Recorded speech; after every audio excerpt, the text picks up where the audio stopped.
Hello everyone and welcome to Smart Cell Biology. Today in this lecture we are going to do molecular basis of inheritance. This is part 4 of molecular basis of inheritance. What we are going to do in this lecture are translation, the process of translation. Translation एक ऐसा process होता है जिसमें हम genetic information को transfer करते हैं from RNA to the proteins और from nucleotides to the amino acids. तो वो हम पढ़ेंगे. नेक्स्ट हम पढ़ेंगे human genome project, that is a mega project. और उसके बाद फिर हम डीएनए फिंगरप्रिंटिंग के बारे में पढ़ेंगे. So let's start. अब जब भी हम पढ़ते हैं ट्रांसलेशन के बारे में तो हमें पता होना चाहिए that what is genetic code. Genetic code क्या होता है? Genetic code represent a relationship between the amino acids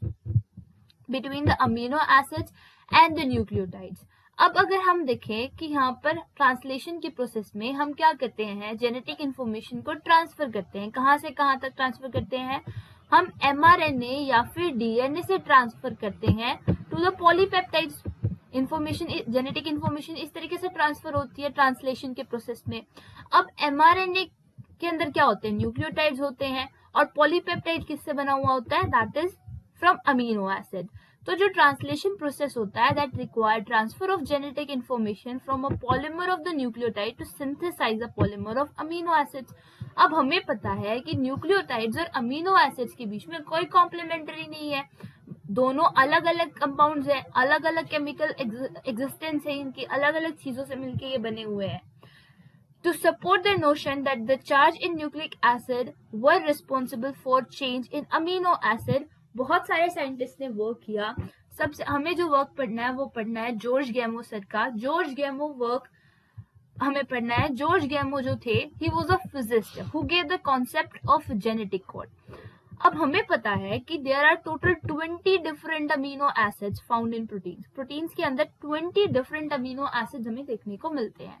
और उनको कोड करने के लिए बेसिस कितने हमारे पास? 4 ही बेस है. कौन कौन से बेस है हमारे पास? अगर हम आरएनए ले रहे हैं, if we are taking RNA, तो हमारे पास कौन कौन से बेस पेयर्स होते हैं? हमारे पास एडेनिन है, हमारे पास यूरेसिल है, हमारे पास गुआनिन है, हमारे पास साइटोसिन है. हमारे पास ये वाले बेसिस होते हैं. अब 4 बेसिस को हमें कुछ इस तरीके से अरेंज करना है कि हम 20 अमीनो एसिड्स बना पाए. He suggested in order to code for all the 20 amino acids, the code should be made up of 3 nucleotides. मतलब कि अगर हम एक ही न्यूक्लियोटाइड का बेस पेयर बनाए, कि फॉर एग्जांपल एडेनिन जो होगा वो एक अमीनो एसिड के लिए कोड करेगा और इसी तरीके से बाकी के 3 जो होंगे वो एक एक अमीनो एसिड के लिए कोड करेंगे. तो यहाँ पे जो कितने अमीनो एसिड बना पाएगी हमारी बॉडी? सिर्फ 4 बना पाएगी. फिर इन्होंने सोचा कि डबलेट कर देते हैं, मतलब एडेनिन थाइमिन का पेयर बना देते हैं और फिर एडेनिन यूरेसिल का पेयर बना देते हैं, फिर यूरेसिल साइटोसिन का पेयर बना देते हैं. अगर ऐसे करके बना रहे तो 16 अमीनो एसिड बन रहे थे, फिर भी 4 अमीनो एसिड नहीं बन रहे थे. तो फिर इन्होंने बनाए ट्रिपलेट्स. और जब इन्होंने ट्रिपलेट्स बनाए तब कितने अमीनो एसिड, कितनी पॉसिबिलिटीज निकल रही थी? 64 पॉसिबिलिटीज निकल रही थी. He says that genetic code are not singlet or doublet, but they are triplet.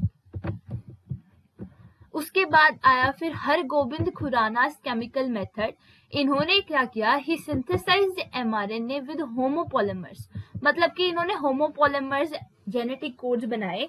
For example इन्होंने बनाया एडेनिन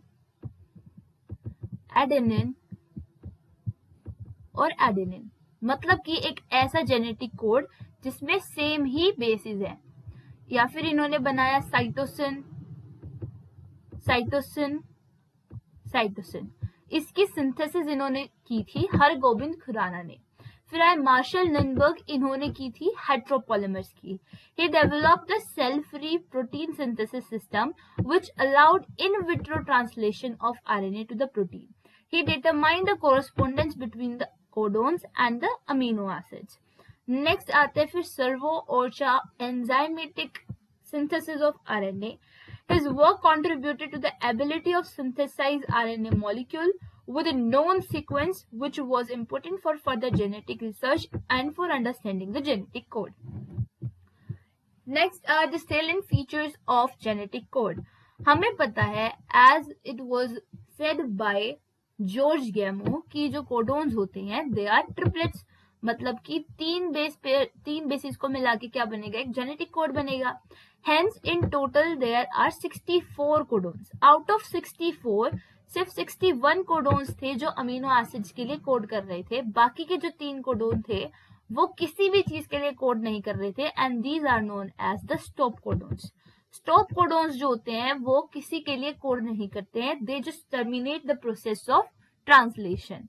कौन कौन से स्टॉप कोडोन है हमारे पास, UAA, UGA and UAG.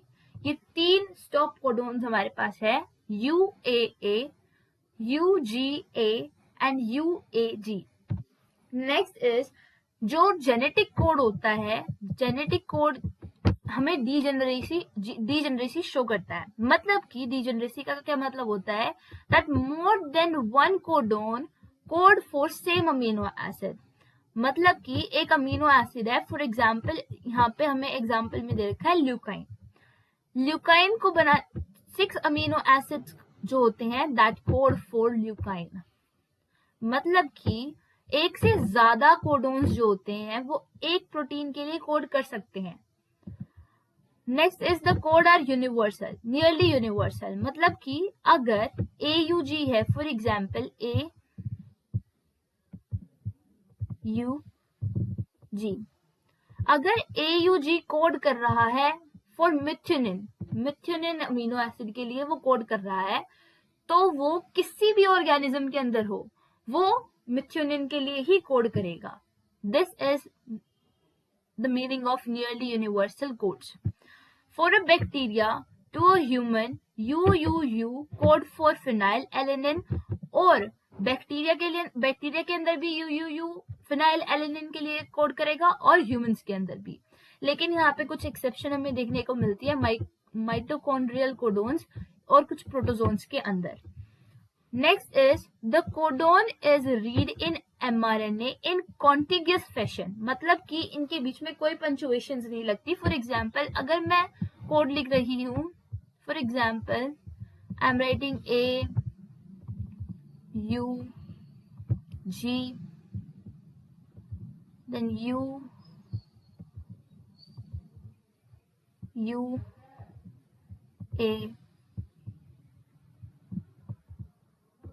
Like this. मैंने एक यहाँ पर क्या लिख दिया, मैंने कोडोन्स लिख दिया, यहाँ पे मैंने एक न्यूक्लियोटाइड चेन लिख दी. अब मेरे को पता है कि ट्रिपलेट बन रहा है, ये एक कोडोन है और ये एक कोडोन है, मेरे को इस बात का पता है. लेकिन जब हम इनको लिखते हैं तो हम यहाँ पर कोई भी पंचुएशन नहीं लगाते, हम इन दोनों के बीच में कोई फुल स्टॉप नहीं लगाएंगे, कोई कोमा नहीं लगाएंगे, कोई एक्सक्लामेशन नहीं लगाएंगे, हम इनको कोई स्पेस भी नहीं छोड़ेंगे, हम इनको कॉन्टिग्यूस फैशन में लिखेंगे. एज वी नो कि ट्रिपलेट्स का क्या होता है, जेनेटिक कोड होता है. AUG जो होता है वो ड्यूअल नेचर शो करता है. ड्यूअल नेचर कैसे शो करता है, बिकॉज AUG जो होता है वो कोड करता है मिथ्योनिन के लिए and it also act as a starting codon. मतलब ये स्टार्टिंग कोडोन भी है, मतलब यहाँ से इनिशिएशन ऑफ ट्रांसलेशन होता है and it also code for methionine. हालांकि जो स्टॉप कोडोन्स है they do not code for any amino acid, they just work as a stop codon to terminate the process of translation. Next are mutation in genetic code.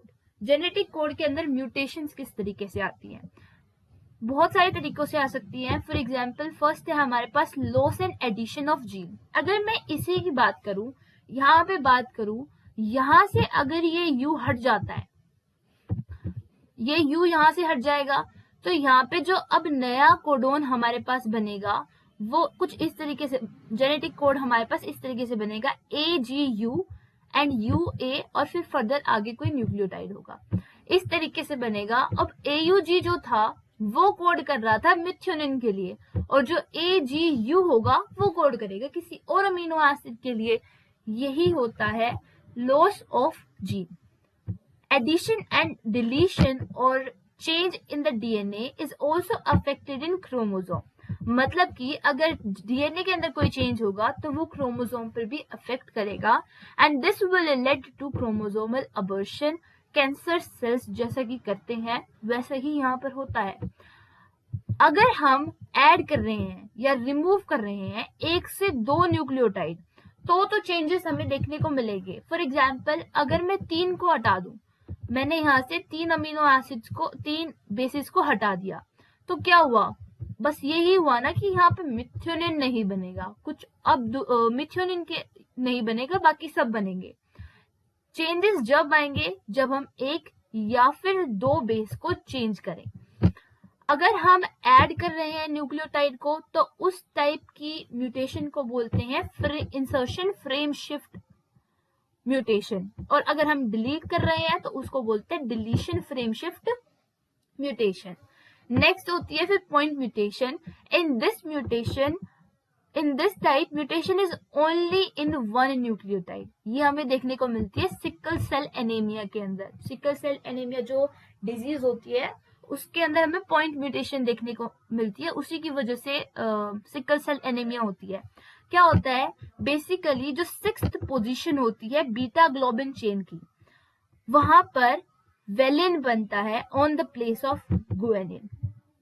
हमारी body के अंदर valine बनने लग जाता है on the presence of glutamic acid. मतलब कि हमारी बॉडी के अंदर बीटा ग्लोबिन चेन के अंदर होता है GAG।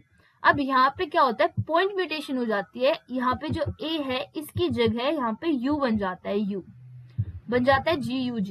अब GAG जो होता है that is responsible for the formation of glutamic acid, और GUG जो होता है that is responsible for the formation of valine. अब इसकी वजह से यहाँ पे ग्लूटामिक एसिड की वजह से वेलिन बनने लग जाता है बॉडी में, और इससे क्या इफेक्ट होता है बॉडी पे, जो हमारे आरबीसी सेल्स होती है वो बाइकॉन्केव शेप होती है। उसके बाद जब वेलिन बनने लग जाता है तब हमारी आरबीसी की शेप जो होती है वो इस तरीके की हो जाती है। बाइकॉन्केव से इस तरीके की शेप हमें अपनी आरबीसी की देखने को मिलती है। This is what happens in sickle cell anaemia. Point mutation में क्या होता है, किसी एक बेस पेयर की जगह दूसरा बेस पेयर बनने लग जाता है, बेस बनने लग जाता है। Sorry. Next is what are mutagens. Mutagens जो होते हैं दोज आर द एजेंट्स जो कि एक्चुअली म्यूटेशन कोज करते हैं। दे कैन बी फिजिकल और केमिकल एजेंट्स।